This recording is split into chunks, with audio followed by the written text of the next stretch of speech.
Hello, I'm Steve. Thanks for visiting the Patio Heat channel, where we provide visual concepts of infrared heating as well as tips for ideal patio comfort. Check out our patioheat.com website for sales and more information. Please tap that like button if you find this video useful, as it helps others find our channel. Now let's get heating. Alright, so here we have this residential application. Now this is a second floor deck, and you can see here we have a couple of doors here that come swing open left to right, and an eave here with a rain gutter system on it, kind of a window here with a bay style window, I should say. And I have it coming out approximately about 12 inches off this wall. And there's a couple of lamps that are located here and here. I don't have them mapped out here. We do have let's go ahead and just look at the dimensions here. Whoops, here we go. So total dimension I have is 13.6 by 18, and then I also have a height of approximately 9 feet to the top edge of this wall here, and I think that's about it. All right, so let's see what we can do here. Customer asked about having a couple of electric heaters in this application. I'm not quite sure if they live on a slope where there's a lot of wind that comes through here, so bear that in mind when making your decision. Electric heaters are a much better application or option for windy areas. So if it is a windy area, then electric should be the choice. So let's just go with that for right now. And obviously we're going to have a nice view from this angle. So I'm going to try to not disturb the view as much as possible. And let's go ahead and look at option 1. Option 1 would be to place just a single unit 6,000 watt heater up above the doorway here. I have it mounted on the wall and at a 30-degree tilt from down straight down, out 30 degrees. And if you look at the footprint of heat, I didn't mention we do have this table here. This table, they said that it's going to be about 10 feet wide as far as the seating area is concerned. So a 10 by 10 is the type of table they do have outside here, and they want to heat up the whole area. Placing one heater here, you can see that the best I'm going to be able to do is to really capture this left side of the table by itself. The heat going this far out really doesn't produce enough warmth to be very comfortable. So I would say if you're sitting here and here and maybe here and here, you'd be okay.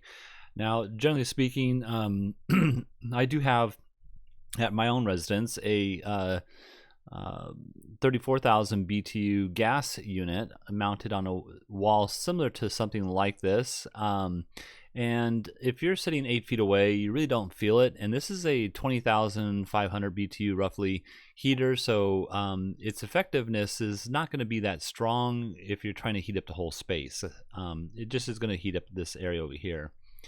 So yeah, anything further than 8 feet away, you're just not comfortable. So another option would be to, and by the way, I did place it just centered between the doors here, just so it looks uniform, more than centered within the whole patio here. So just bear that in mind. Second option would be to place an additional unit. Now the issue that we have here is how would you physically mount this with the rain gutter system here. You'd have to come up with your own bracketry that would allow you to mount the heater below the eave right here. And how that is done, I don't have a suggestion for that. So you'd have to come up with some sort of brackets, but it would be easy to mount a bracket to these existing mount points here on the heater, and then of course have a 30-degree tilt off of the eave itself, and it needs to be the clearance on the back side needs to be the 6 inches of clearance. So just bear that in mind. And this is a 30-degree tilt, if I didn't mention that before. And of course you can see that this is kind of a little bit lower, so I kind of centered it within the span right here. I'd probably try to keep it the same elevation as this one. I think that's actually what I did here. So anyway, in any case, that's what 2 units would look like. And again, we're still missing this outer edge over here, so I'm still not happy with this application. What I would be happier with is possibly adding a post mount unit out here. However, I'm kind of not too happy about it because of the fact that it's going to block that view that they have out here. So I'm not quite sure that they would be happy with that as well. Now this heater is a little bit lower because of this bracket that Infratech makes. So you could either, prefab your own bracket. These heaters, by the way, weigh about 18 pounds a piece. So it's not the very heavy unit. So you could mount, something. You could even, maybe bring these posts up straight up and then mount it to the post, something of that nature. That's just a quick idea. But in any case, I do have this at a 30-degree tilt, and it's a little bit closer, so you would feel that warmth right here very intensely, and that would be great. So, and especially because of the fact that you're on the exposed side of the patio, you want a little bit more warmth, and you can see that the elevation of this heater is just a slightly lower than the elevation of that heater, and that's based again upon the OEM bracket that they make here. So, all right, and final thoughts would be making something. I'm going to turn this off just so you can see here. Final thought would be you might have noticed this little plug I have here. So if I pulled this plug out of the surface and just moved it up, let's see if I could do that. This would be an opening that you could make in your deck, and then we'll just hide that for right now, and then place a sun glow in there. And oops, there we go. Yep, sun glow model. This is a PSA 265, and it would be in a deck mount. The deck mount would be something that would be attached to the joist of the deck. Now you probably would want to come up and do a spacer or another strap of wood that comes across here to reinforce this so it doesn't have any twisting.